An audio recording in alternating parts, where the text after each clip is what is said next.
We don't wanna live inside a hellhole. Hello everyone, Ryan here, and it is finally time to talk about this new Remo Drive album. I'm very late to this album, but on first listen I wasn't too interested, but after many listens now, I am sad to say that I dismissed this on first listen, and I wish I didn't. Remo Drive are a Minnesota indie rock emo band, and they have come out with their debut album called Greatest Hits. It's kind of come out of nowhere, but these guys are certainly a band that are going to be worth watching in the future.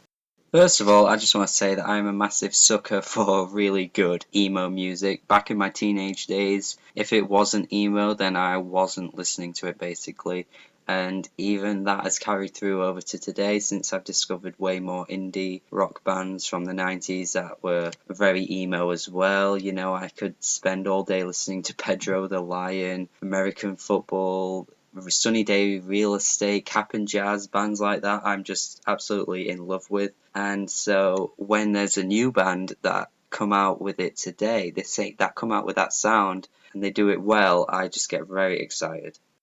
And I am happy to announce that Remo Drive have done the sound incredibly well already on their debut album, and it's produced one of the best debut albums, one of the strongest debut albums I've heard in so long. Now, one pretty obvious flaw to this album is that the production is fairly weak. Just listening to this album, you can notice that, you know, the guitars and drums sound a bit melded together at points. It's not particularly well recorded. You know, it is a debut album, so you can't expect too much greatness there. The recordings are quite rough, and that isn't even an issue to me on this album. I think that actually adds to the overall sound. I think that makes this album sound way better than it could have been if it was recorded better.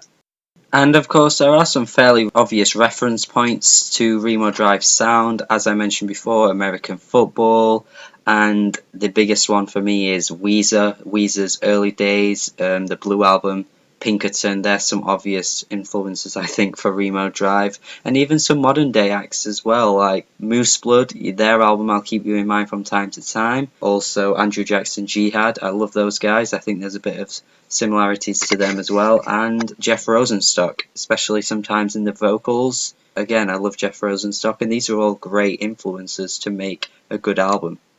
Even those influences aside, that doesn't change the fact that there are so incredibly catchy songs on this album. The opening track, Art School, with its boyish vocals on this track, I really love the way the singer sounds, and the power pop chords all across the track. And there's also I'm My Own Doctor. I think this is an incredibly catchy track too.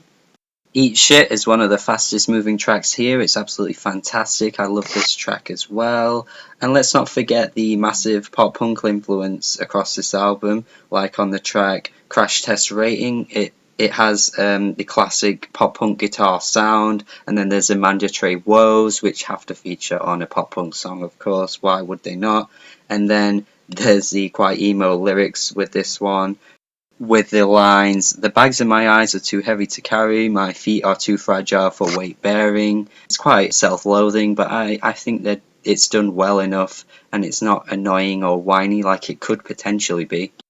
And while I'm on the topic of the lyrics, there's the track Strawberita, which I believe in an interview the lead singer said that this track is actually about alcohol, but I like the sort of twist that it has, because the lyrics sort of seem to be about another person, or he's singing about another person, but it's actually about alcohol, which is pretty clever. I know it's not the first time that a band has done this in the music, but I still appreciate this kind of metaphor.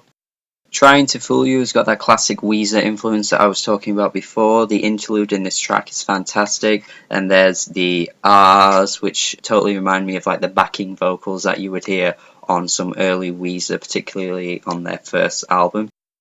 And I can't not talk about You're Killing Me, which was the lead single before this album. It's another great track. I like the lyrics to this one. He's talking about how he's surrounded by a toxic person that is continuously making him do bad things, and it's causing them to kill him. And yeah, this one is just kind of the best track to start with if you're wanting to get into this band, because it just kind of encapsulates all the good things that Remo Drive can do. I've just got to mention that quite a few of these tracks have this random jamming session towards the end of the song. The first track, Art School, and then the second track as well has this. There's a little break, you think the song's ended, but then the music begins again and it's just a bit of like a final part of the song. I do like the idea of this. I think it's quite an interesting way to end the song. It's just a nice little jamming session for the band, but it just kind of confuses me because at points I'm just thinking, oh, the song's ended and we're on a new song, but I check and it's actually just the outro of the song. So as much as I like the idea, it just makes me a little bit confused.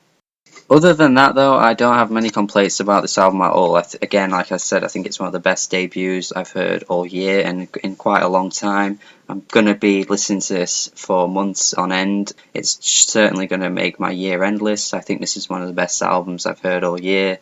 You should definitely be listening to it too. And yeah, I really like this album. It's pretty fantastic. Make sure you listen to this album and have a good day.